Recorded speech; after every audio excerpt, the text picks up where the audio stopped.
ഇപ്പം ഞാൻ വായിക്കുന്ന ഒരു പുസ്തകം എന്നെ വിസ്മയിപ്പിച്ചൊരു പുസ്തകം, അത് ഞാൻ പറയാതെ പോയത് ശരിയല്ല. മെനോപോസ് ബ്രെയിൻ എന്നാണ് പുസ്തകത്തിൻ്റെ പേര്. സാധാരണ സ്ത്രീകൾ വായിക്കുന്ന പുസ്തകമാണ്. പക്ഷെ എന്നോടൊരു, നമുക്ക് ഒരുപാട് സുഹൃത്തുക്കളുണ്ടല്ലോ വായിക്കണമെന്ന് പറഞ്ഞു. ഞാൻ ഞാൻ അത്ഭുതപ്പെട്ടു. സ്ത്രീകളുടെ ജീവിതത്തിൽ 3 പ്രധാനപ്പെട്ട ഘട്ടങ്ങളാണ്. ഒന്ന് പ്യൂബർട്ടി, ഒന്ന് പ്രഗ്നൻസി, 3 പെരിമെനോപോസ്, പിന്നെ ഈ മെനോപോസ്.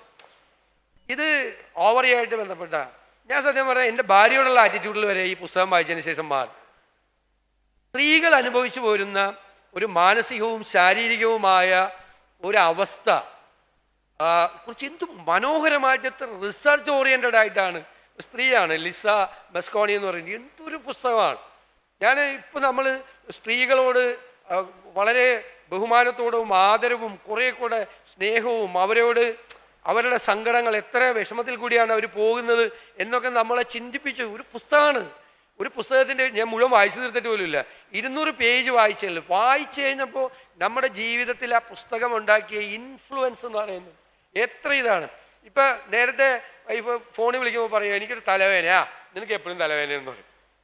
ഇപ്പം ഞാൻ തലവേദനയാണെന്ന് പറയുമ്പോൾ ഇപ്പം ഈ പുസ്തകം വായിച്ചു തുടങ്ങി പിന്നെ വേറെ കുഴപ്പമൊന്നുമില്ല, വേറെ പ്രശ്നമൊന്നുമില്ലല്ലോ, ഓക്കെ അല്ലേ എന്ന് ചോദിക്കും. 1 മണിക്കൂർ കഴിയുമ്പോൾ ഞാൻ വിളിച്ച് നിൻ്റെ തലവേദന മാറിയോ എന്ന് ചോദിക്കും. അപ്പോൾ ഒരു പുസ്തകം, ഞാനൊരു ഉദാഹരണം പറഞ്ഞാണ്, ഞാൻ വായിച്ചു തീർത്തിട്ടില്ല സത്യമായിട്ടും, വായിച്ചു തീർക്കാതെ ഞാൻ പറയാം, കുറച്ചുകൂടി ഉണ്ട് വായിക്കാൻ. ഒരു പുസ്തകം നമ്മളെ എത്രമാത്രം ഇൻഫ്ലുവൻസ് ചെയ്യും. അപ്പോൾ ഒരുപാട് പുസ്തകങ്ങൾ വായിക്കുമ്പോഴോ, ഇപ്പോൾ ഫ്യൂച്ചറിനെ കുറിച്ച്, ഇപ്പോൾ ഞാൻ പറയുമല്ലോ ഭൂതകാലത്തെക്കുറിച്ചുള്ള വായന, അത് ഇനി മുന്നിലേക്കുള്ള നമ്മുടെ പ്രയാണത്തിൻ്റെ അറിവും കരുത്തും അല്ലേ, ആത്മവിശ്വാസവും എല്ലാമാണ്. എന്താണ് ഭൂതകാലത്ത് സംഭവിച്ചത്, വർത്തമാനകാലത്ത് നമ്മുടെ ചുറ്റുപാടുകളും നടക്കുന്ന കാര്യങ്ങൾ, ഈ ഫ്യൂച്ചറോളജി, ഭാവിയിൽ നടക്കാൻ പോകുന്നു. ഇപ്പോൾ ഹോമോഡിയോസ് ഒക്കെ ഉണ്ട്, ഒരുപാട് പുസ്തകങ്ങൾ.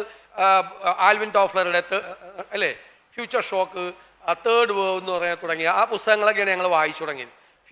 ഫ്യൂച്ചറോളജിയെ കുറിച്ചുള്ള ആൽവിൻ ടോഫ്ലറുടെ പുസ്തകമാണ്. മേദി ടോഫ്ലറും അദ്ദേഹവും കൂടി എഴുതിയ പുസ്തകങ്ങൾ വായിച്ചു. ഇപ്പോൾ ഹരാരെ, ഇപ്പോൾ ഒരുപാട് പേര് എഴുതുന്നുണ്ട്.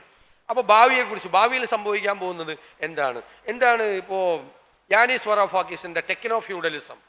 നമ്മളെ ഇപ്പോൾ ഇരിക്കുമ്പോൾ നമ്മുടെ സോഷ്യൽ മീഡിയ ഹാൻഡിലുകളെ ആളുകൾ ഒബ്സർവ് ചെയ്യുക. നമുക്കിഷ്ടമുള്ള മ്യൂസിക് ഏതാണ്, സിനിമ ഏതാണ്, ഇഷ്ടമുള്ള ആക്ടർ ആരാണ്, ഇഷ്ടമുള്ള ഫുഡ് ഏതാണെന്ന് ഒരു സ്ഥലത്തിരുന്ന് നിരീക്ഷിക്കുകയാണ്. എന്നിട്ട് നമുക്കിഷ്ടമുള്ള മീഡിയത്തിൽ കൂടി അവന് ഇഷ്ടമുള്ള കാര്യങ്ങൾ നമ്മുടെ തലയിൽ അടിച്ചേൽപ്പിക്കുക.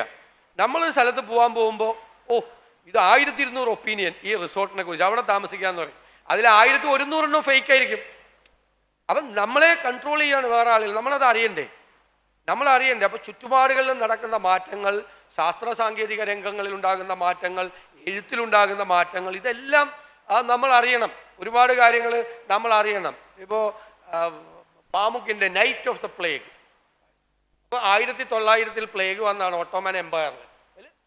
ഓരോ കാലഘട്ടത്തെക്കുറിച്ചുള്ള പഴയ പ്ലേഗ് ഉണ്ട് ഇല്ലേ, പഴയ പ്ലേഗ് വായിച്ചാൽ നമുക്ക് പേടിയാവും. അനന്തമൂർത്തിയുടെ ഒരു പുസ്തകത്തിൽ പ്ലേഗ് ഉണ്ട്. അപ്പോൾ പ്ലേഗിനെ കുറിച്ച്, ആരോഗ്യസ്ഥിതിയെക്കുറിച്ച്, ബീയിങ് മോർട്ടൽ എന്ന് പറയുന്ന പുസ്തകം, ഓരോ കാര്യത്തെക്കുറിച്ചും അറിവുകളാണ് പുസ്തകം തന്നെ. വൈജ്ഞാനിക സാഹിത്യം മാത്രമല്ല, സർഗാത്മക സാഹിത്യവും അറിവും കൂടി കൊണ്ടുവരുന്നുണ്ട്.